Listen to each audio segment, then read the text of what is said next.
Subscribe کریں ہمارا channel the knowledge T V, ساتھ بیل کے بٹن کو بھی۔ السلام علیکم ناظرین، ویلکم کرتے ہیں آپ کا ایک اور ویڈیو میں۔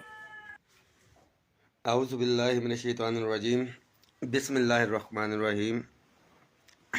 تمام صوبائی و وفاقی ملازمین کو سلام۔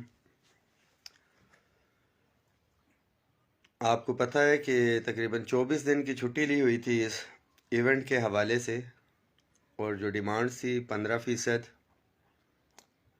رننگ بیسک پے کے اوپر، الحمدللہ وہ ہمارا ہو گیا، سمری بن گئی، میں نے وہ شیئر بھی کر دی ہے آپ سے۔ حضرت علی کا قول ہے، اس میسج کو شیئر کریں۔ حضرت علی کا قول ہے کہ جس پہ نیکی کرو اس کے شر سے بچو، اور وہ یہ قول مجھے سچ ثابت ہوتا ہوا نظر آیا جب گزشتہ سال ہم نے 25% ڈسپیرٹی ریڈکشن الاؤنس دلوایا۔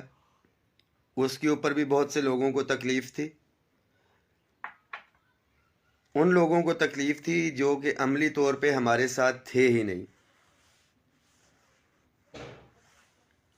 اس کے بعد ابھی بھی جیسا کہ بتایا میں نے آپ کو کہ فیڈرل کے ملازمین کے اوپر مجھے سب سے زیادہ دکھ اور افسوس ہے، خاص طور پہ ان ملازمین پہ جن کو پچھلے مارچ میں 25% دلوایا، بجٹ کے اندر 10%، ہائرنگ سب کو نہیں ملی مگر ہائرنگ 44% سپٹمبر میں، دسمبر میں انکریمنٹ ہر بندے کی لگتی ہے، اور ایک دفعہ پھر سے بجٹ سے ہٹ کے 15%۔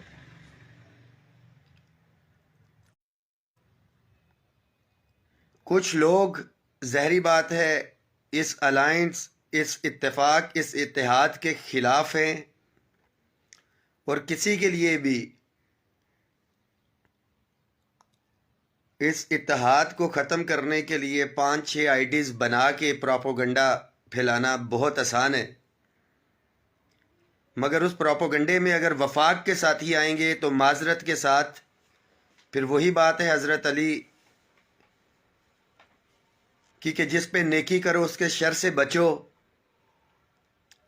مجھے آج دکھ ہوا کہ 4 لاکھ وفاقی ملازمین فالو تو کر رہے ہیں، مگر ایک جگہ پہ میں نے دیکھا کہ کوئی اور نہیں، میرے والد صاحب لوگوں کے منفی پروپیگنڈا جو تھا اس کا جواب دے رہے تھے، اور میں نے ان کو منع کیا کہ ابو آپ اس چیز سے دور رہیں، کوئی بدتمیزی کرے گا مناسب نہیں ہے۔ اور ان کا جواب تھا کہ تم خوش ہو گئے، میں تمہیں کب سے منع کرتا تھا۔ جن لیڈران کی لیڈری بند ہو رہی ہے، وہ لیڈران جو کہ اس احتجاج کے 10 فروری کے حق میں نہیں تھے، انہوں نے بھرپور کمپین چلائی۔ Federal government employees grand alliance, یہ جو اسلام آباد کا دھرنا تھا اپنے صوبے کے اندر، ان صوبے کے غیور قائدین کے لیے کہ جنہوں نے ملازمین کے لیے 26 جنوری کو دھرنا دیا، احتجاج کیا۔ میں خود بھی کے پی کے میں موجود تھا، اور ان کے اوپر FIR درج ہوئیں۔ اس کے باوجود ان لیڈران نے اپنے ملازمین کی خاطر اسلام آباد کے احتجاج میں شرکت کرنے کا فیصلہ کیا، اور جو مخالفین ادھر بیٹھے ہوئے تھے اس الائنس کے خلاف، ان میں سے ایک نے اسلام آباد میں آ کے حکومت کو میسج دیا کہ میں 16 مارچ کو آ رہا ہوں، میں 10 فروری والوں کے ساتھ نہیں ہوں، اور ایک نے صوبے کے اندر تاریخ رکھی ہوئی تھی 10 فروری کی۔ کچھ لوگ جو ان کے بہکاوے میں چل رہے تھے ان سے پوچھیں کہ انہوں نے اپنے صوبے کا احتجاج کیوں مؤخر کیا، اگر وہ کہتے تھے کہ مسائل صوبے میں حل ہونے ہیں اور قائدین بک جاتے ہیں، تو کچھ لیے دیے بغیر اگر کے پی کے کا 10 فروری کا احتجاج جن لوگوں نے مؤخر کیا، کیا وہ بک گئے؟ ایک ہمارے محترم لاہور میں بیٹھے ہوئے، انہوں نے 6 مارچ کی ڈیٹ اناؤنس کی ہوئی ہے، نئے سال کے آغاز میں انہوں نے احتجاجی دھرنا دیا ہوا تھا، میں نام لوں گا یہاں پہ، حاجی ارشاد صاحب۔ آپ کچھ لیے دیے بغیر وہاں سے اٹھ گئے، کیا آپ بکے تھے؟ جو پاکستان کی تاریخ کا سب سے بڑا دھرنا آپ نے لاہور میں دیا، کچھ لیے دیے بغیر آپ وہاں سے اٹھے، کہ آپ بکے تھے؟ وفاق کے میں آج نام لوں گا، وفاق حاجی ارشاد کے گروپ کے وہ بندے جن کی سوشل میڈیا آئی ڈیز جو ہے خاموش تھی پچھلے پورے 1 سال سے، وہ بے شرم لوگ اخباروں میں خبریں لگوا رہے ہیں کہ وہ اس ریلیف کو نہیں مانتے، اپ گریڈیشن کے اوپر سودا ہو گیا۔ تو میں آپ کو بتاتا چلوں کہ اپ گریڈیشن کے اوپر تو سودا نہیں ہوا، ملازمین کے حقوق کے اوپر جو آپ ملازمین کو تقسیم کرنے کی کوشش کر رہے ہیں، آپ کی غلط فہمی ہے۔ جو اصل میں ملازمین ہیں وفاقی، جو 2-4 پوسٹ کر رہے ہیں، مجھے نہیں لگتا 6 سال سے صوبوں میں اپ گریڈیشن ہوئی تھی، کیا کسی نے آپ کا کیس اس طرح سے اٹھایا؟ کیا اس طرح سے کسی لیڈر نے یا کسی شخص نے جرت کی کہ آپ نے عملی طور پہ باہر نکل کے کوئی کام کیا؟ باہر کیف جو کلیریکل سٹاف تھا، اسٹیبلشمنٹ ڈویژن نے اس کی ریکمنڈیشن دی تھی۔ ڈاکومنٹس آپ کے پاس ہیں کہ صرف کلیریکل پوسٹوں کی اپ گریڈیشن کی جاتی تو 300 ملین یعنی کہ 0.03 بلین جو ہے اس کا امپیکٹ آنا تھا، اور تمام کیڈرز کی اپ گریڈیشن کی جاتی تو اس کے اوپر 1.7 ارب تک تقریباً فائنینشیل امپیکٹ آنا تھا۔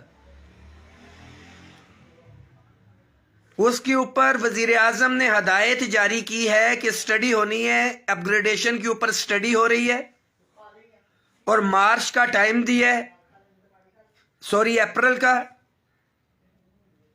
ملازمین تقسیم تفریق کی بجائے تیاری رکھیں۔ اگر اپریل کے اندر جو ایک آخری بہانہ ہے کہ پرائم منسٹر نے کہا ہے اور وہاں پہ سٹڈی ہو رہی ہے، میں نے ڈاکومنٹ شیئر کیے، میں مسلسل نظر رکھے ہوں، وہاں پہ موجود ہوتا ہوں، ہم پھر سے نکلیں گے انشاءاللہ تعالی۔ نہ میں آرام سے بیٹھوں گا، نہ جگہ چھوڑوں گا کسی سو کالڈ لیڈر کے لیے، یہ ذہن میں رکھیں۔ Time scale promotion summary move ہو چکی۔ اگر سودا کرنا ہوتا تو اپ گریڈیشن کا شور مچا رہے ہیں، ٹائم سکیل تو کسی کے ذہن میں بھی نہیں ہے، نہ اس کی کوئی بات کر رہا ہے کہ ٹائم سکیل کے اوپر یہ معاملہ ہو گیا۔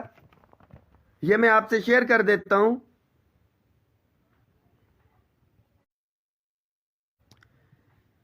BPS 1 to 16 thrice during entire service. First time scale will be granted on completion of 10 years. Second higher time will be granted 8 years.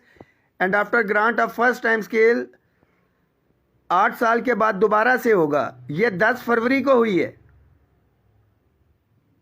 Finance secretary آپ کی ٹائم سکیل پروموشن کی، اور یہ لکھا ہوا ہے 9 بلین 9 ارب روپیہ اس کا جو ہے فائنینشیل امپیکٹ ہے، جبکہ اپ گریڈیشن کے اوپر فائنینشیل امپیکٹ 300 بلین ہے۔ کچھ ٹیکنیکلٹیز ہیں، ہم پھر بھی اس کے پیچھے لگے ہوئے ہیں۔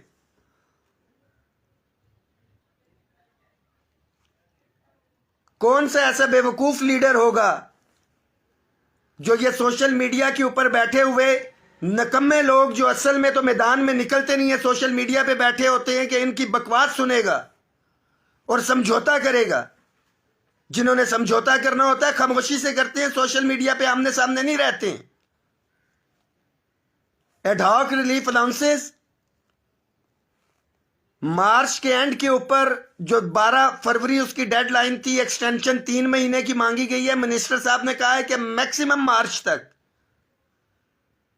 یہ جو لیڈران بنے ہوئے تھے ان کے ٹائم کے اندر یہ ڈسپیرٹی پیدا ہوئی ہے، تفریق پیدا ہوئی ہے۔ ہم تو عملی طور پہ تفریق ختم کرنے کی طرف جا رہے ہیں، اور کچھ لوگ جو اس بہکاوے میں آ رہے ہیں، اس میسج کو شیئر کریں کہ نائب